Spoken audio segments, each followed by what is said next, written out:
Okay, we're back and we're going to go over how to pass an object that we created to a method. It's something that we've again done before, and it's it should be sort of intuitive, but just for just for the sake of clarity, your book goes over it again. And as you can see, we've done this before using string variables, right? So we pass a string variable to a different string variable to a method the inside of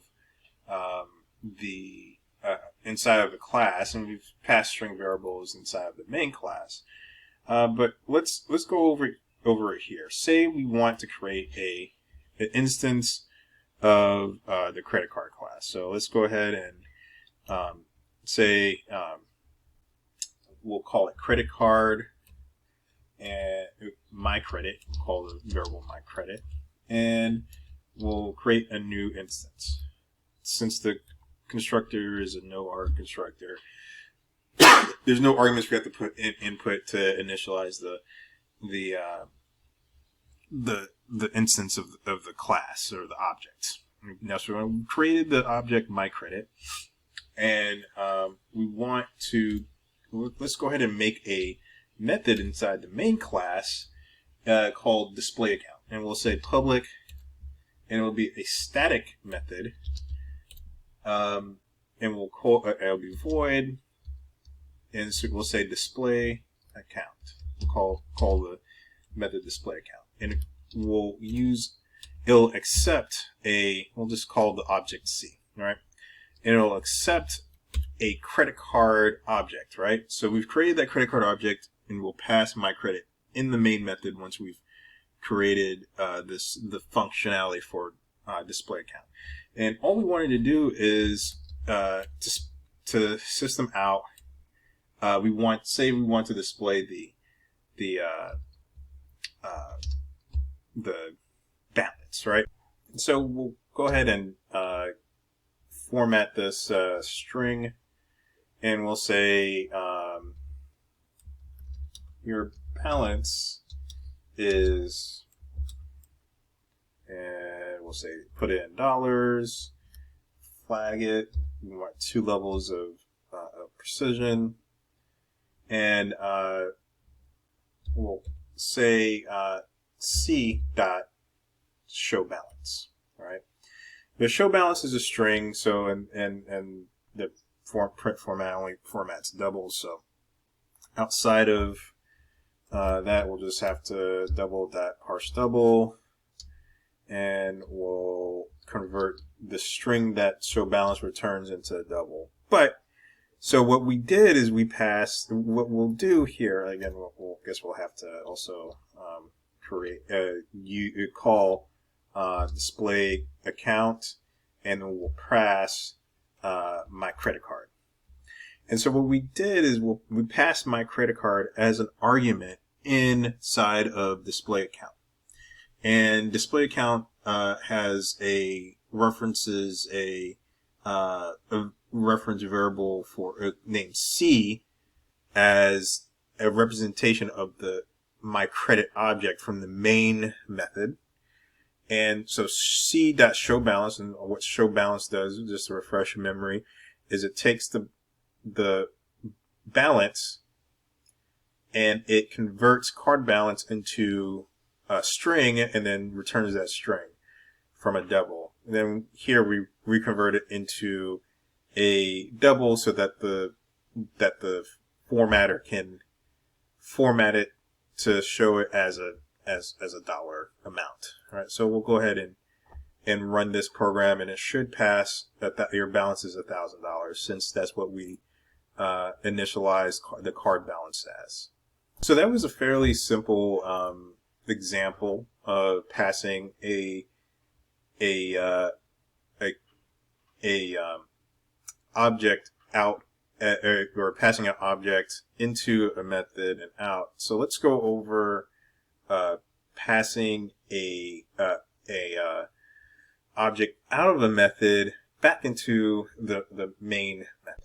Okay, so now we want to pass a object back to the main class. So let's get rid of this method, and we don't need to call this method, but we'll keep the new instance of the credit card class.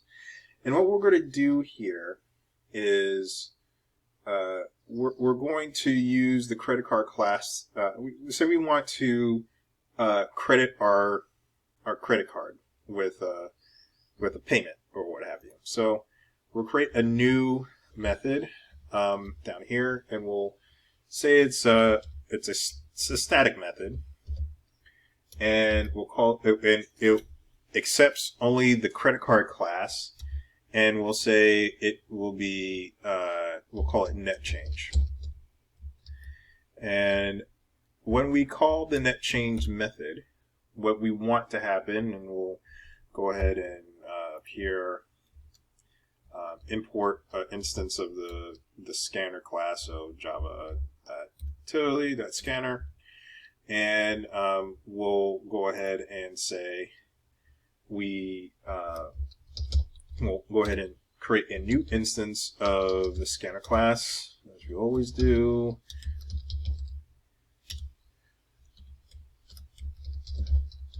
And we'll go ahead and say we'll create a new instance of credit card that's local to this this method, and we'll call it myCard. And the reason why we do that is because we're going to pass a credit card object out of this method.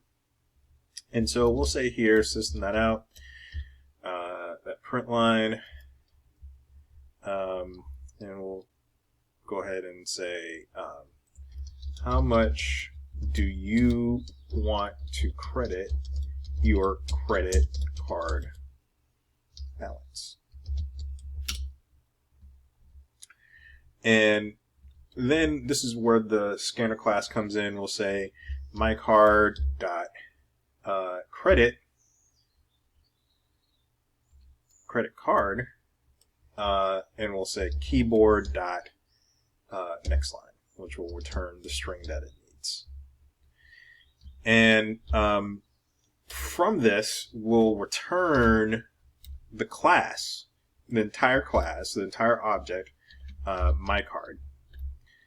And so instead of returning the value, return the whole object back to whatever method calls the net change method. And so we'll go up here and we'll say we'll create a we'll just use the myCredit variable that we created up top, and then we'll go ahead and say we'll set that equal to net change. And so what we did is we basically we got the reference from net change to this credit card object.